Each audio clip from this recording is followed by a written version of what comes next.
Bismillahirrahmanirrahim. Assalamualaikum warahmatullahi wabarakatuh. Bismillah, alhamdulillah, wa ala alihi wa sahbihi wa mawalah, wa la hawla wa la quwata illa billah. Mabat yang saya hormati para youtuber sekalian, para pemirsa, mudah-mudahan kita masih diberikan sehat walafiat sehingga bisa istiqomah ibadah kepada Allah.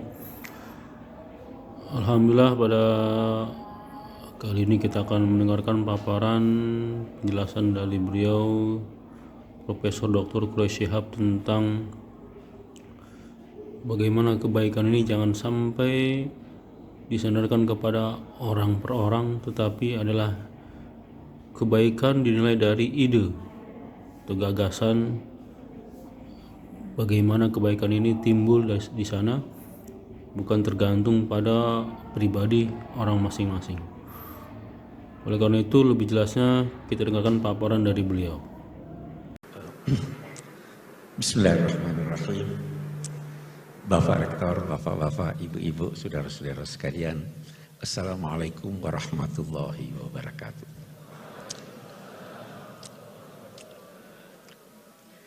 Berbahagia saya dapat bertemu, dapat berbincang, dapat belajar dengan Bapak-Bapak dan Ibu-Ibu sekalian.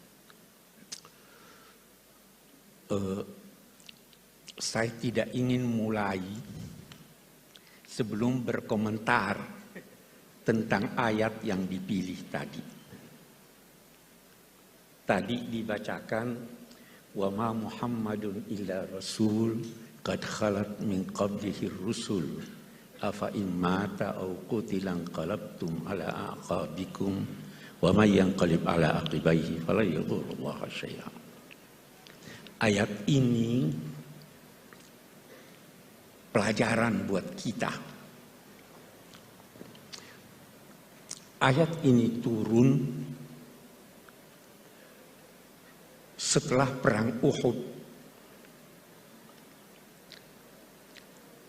Sebahagian sahabat Nabi meninggalkan medan perang.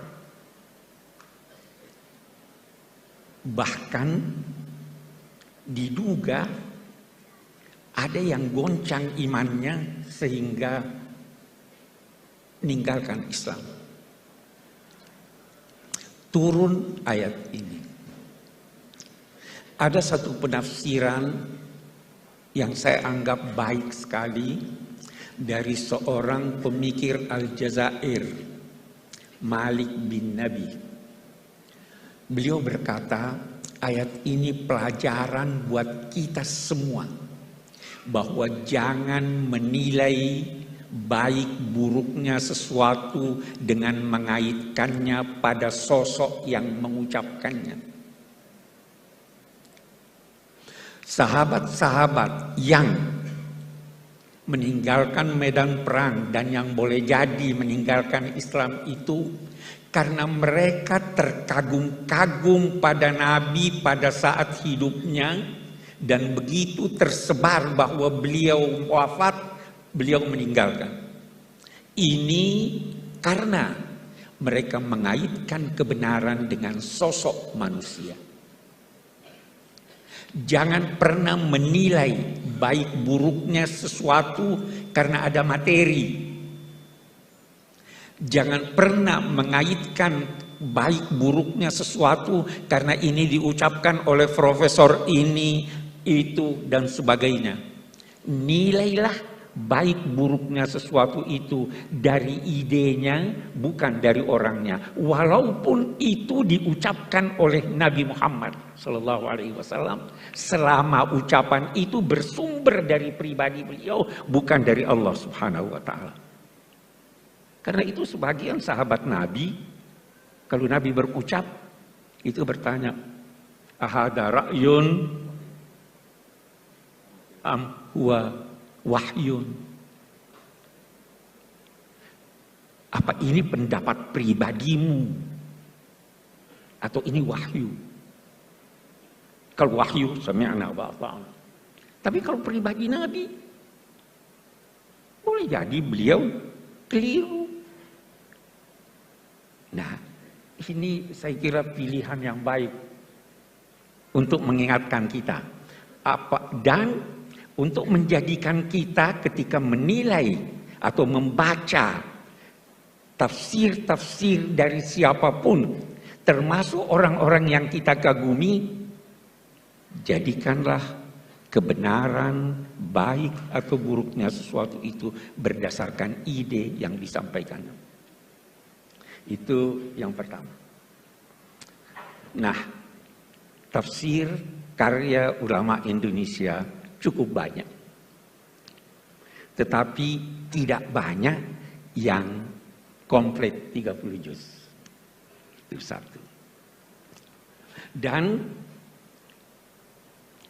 tidak banyak juga yang dalam bahasa Melayu atau bahasa Indonesia. Turjumanul Mustafid karya Abdul Rauf Singkal, Allah yarhamuh, itu dinilai sebagai kitab tafsir berbahasa Melayu pertama yang komplit.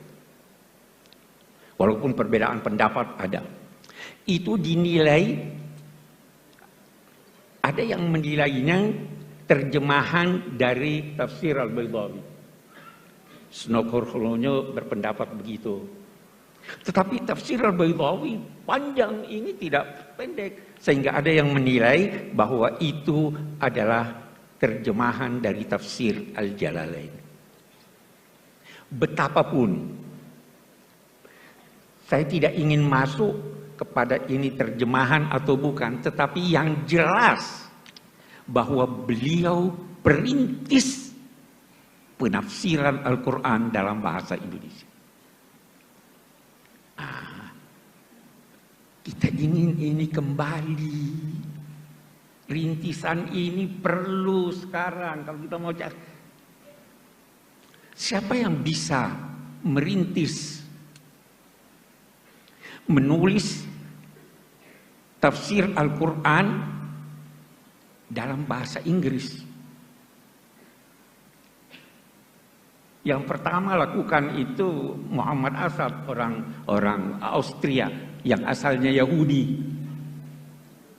Tetapi itu Yahudi yang baik, bukan Zionis.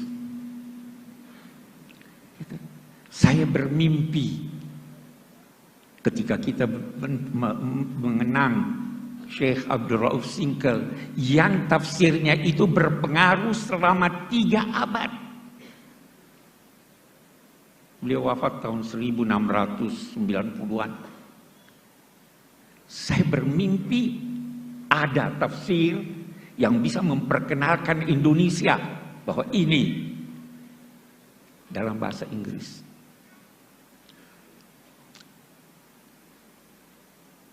Itu kita, walaupun isinya boleh jadi sebagian kita tidak setuju.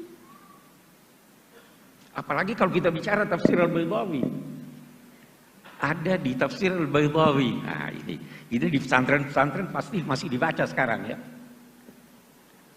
Ada di tafsir Al-Baydawi dikutip hadis la tatara'a narahuma.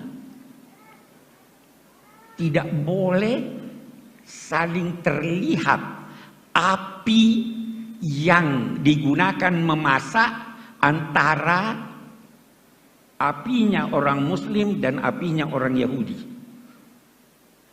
Terus dia berkata, itu firman Allah, wala tattakhidul yahuda wan nasara auliya, adalah larangan mempekerjakan orang Yahudi.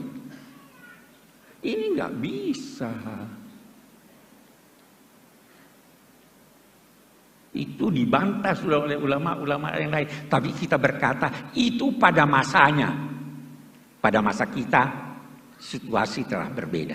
Jadi walaupun kita membaca, kita kritis.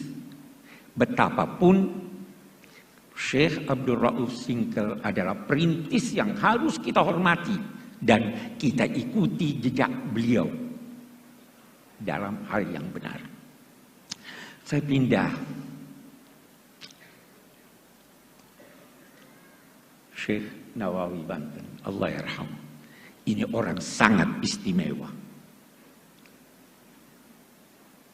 Jangan pernah menduga bahwa yang superior itu dalam bidang agama orang Arab. Tidak. Beliau gurunya orang Arab. Sampai dikenal sebagai apa? Sayyidu Ulama'il Hijaz. Beliau diminta mengajar di Al-Azhar. Orang dari mana? Dari Serang. Ini pewarisnya.